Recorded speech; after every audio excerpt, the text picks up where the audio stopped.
Намайг Холон гэдэг би одоо 15 настай жудо бохир хичээлээ 4 жил ирээдүйд олимпикийн медальтай болохыг бол маш их хүсэж байгаа.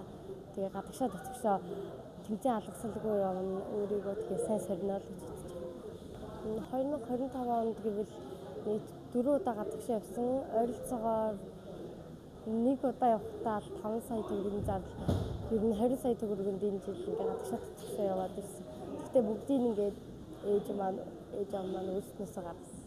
Хамгийн сүүлд Бахрейний хаант улс зохион байгуулсан Азийн 3 дахь наадамд оролцоод мөнгөн медалийн болцлон гаргасан.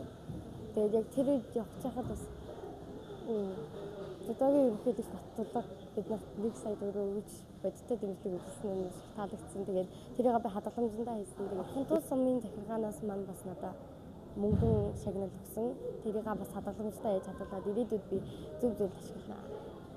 Явсан 4 том тэмцээнийхээ эхний хоёрт нь бол хоёуланд нь шагналт 7 дугаар байр, 5 дугаар байрт ороод тэгээд тэр үед бол чадахгүй мандаа гэж бодоод аим шантарсан.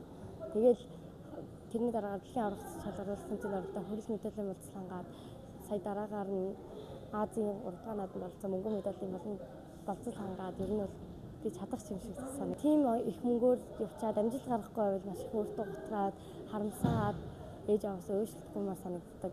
Тэгээ хэрэг усаас жаахан ч болов ингээд тусалчих юм бол тэр юу маань багч багсах болов гэж бодож байна. Нэгт бол мэдээ зардал мөнгөө хувьяасаа гаргах нь жоох хэцүү санагддаг. Улс орн маань дэмжих боломжтой ч гэсэн дэмжихгүй байгаа юм шиг. Зүгээр дуудаад зураг даруулаад зүгээр дуудаад бас жижиг юм өгснөөс илүү бодиттой илүү гоё дэмжлэг үзүүлсэй гэж